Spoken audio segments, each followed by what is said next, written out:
The bottom line is, no one's coming. No one. No one's coming to push you. No one's coming to tell you to turn the TV off. No one's coming to tell you to get out the door and exercise.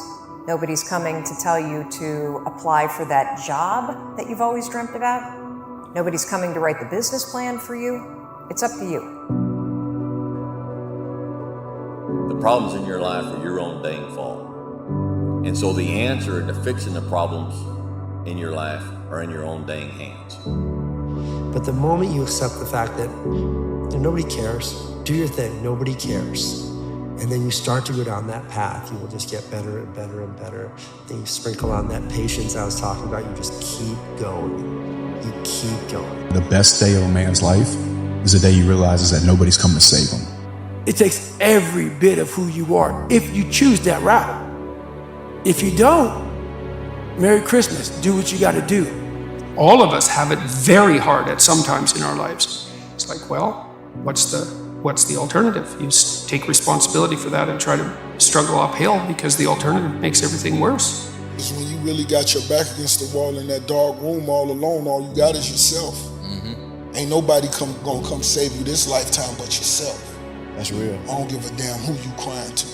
Ain't nobody gonna come save you, not this lifetime, but yourself. You the only one that could do it.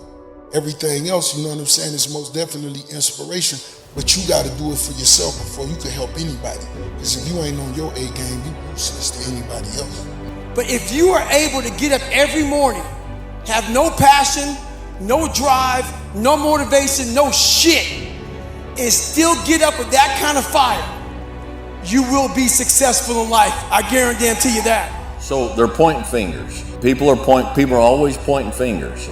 It's the government's fault. I can't pay my bills because Putin has invaded the Ukraine and this and that. And we blame everybody in the world for everything that's going on. But our life situation predominantly is our fault. So the more I realize this is my journey, and the more I realize, where's all my friends? They ain't fucking nowhere around. It was you. So you better figure out who the fuck you are on this journey. And those few people many people don't like you, so be it. But you first have to figure out you, because a lot of people die with a lot of untapped potential because they're trying to be somebody that they're not. So I was able to figure out my own potential by figuring out me.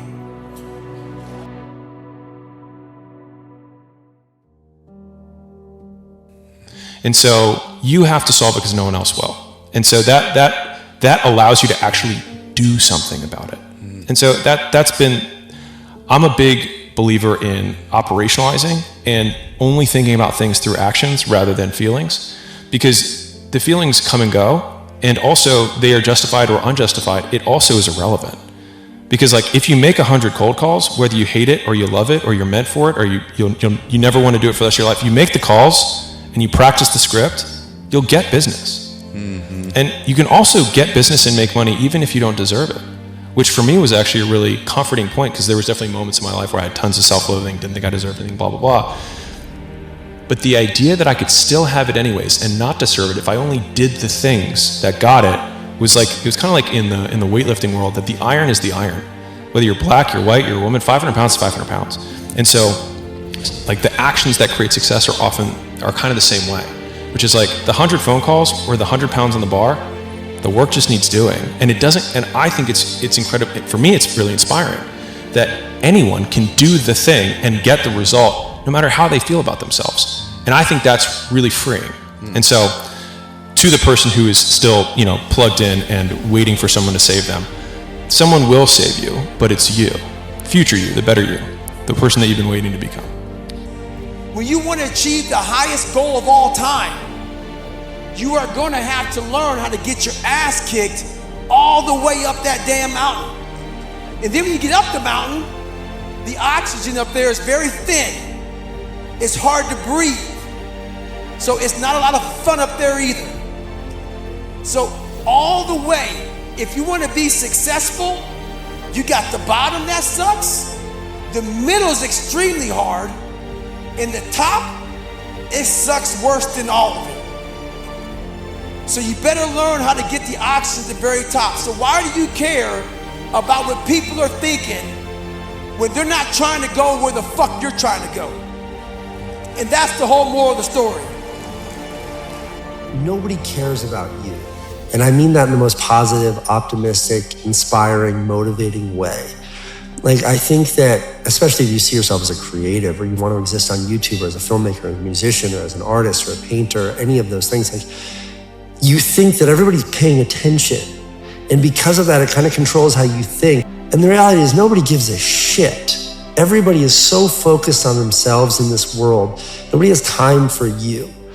And the sooner you accept that as a creative person, the sooner you're free. Like, you're totally free. To believe in yourself beyond, without a doubt, believe in yourself, and don't rely on anybody to believe in you. Don't rely on anybody to push you or make you better. Believe in yourself and only yourself, and allow that human being to make you a better person. You need to stand up and be a man. There ain't many of us left, but stand up and be a man. If you can't pay your bills, it's your fault. Now that's harsh. And there are rare circumstances where that's not so. But for the most part, if you made foolish and unwise and irresponsible financial decisions, that's your fault. There's no fucking hack, bro. There's no fucking hack. Yeah, you may this and that and saunas and all this shit it's great. There is no fucking life hack. To grow that thing, how do you grow it? Do it, and do it, and do it, and do it. That's the hack. The hack is gonna fucking suck. There's no override button. It's the conversation in your fucking, in your head. The friction is the critical ingredient. And I think people think, oh, if it's effort, well, then I'm getting better. That's part of it, necessary but not sufficient, as we say in science. But the suck part, being haunted, the stick, they're a really unpleasant term. Those are the levers, those are the gears, and without those, the stick, the friction, being haunted. I've trained 99% of my life alone. No one pat me on the back. I did all of the work alone.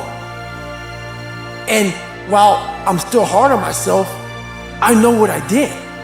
So whenever times get bad for people, all this, who's gonna carry the bolts and what? That's real. I hate that people know me for that guy, because that guy is not every fucking day. Like, when they see me, they want that energy. That's not me every day. I can extract it immediately when I need to, because when you train alone, and I lived alone for so many years in this misery, and you're able to get out of it by yourself, I can take myself to such a level of real passion and purpose. Unless you understand that you've got to parent yourself, you got to push yourself, you're not going to make your dreams come true. You're just not. We're not wired that way. You weren't born that way. You weren't that way when you were growing up, and you're certainly not that way as an adult. And there's a tremendous amount of liberation that comes when you accept the fact that you're always going to need to give yourself a push.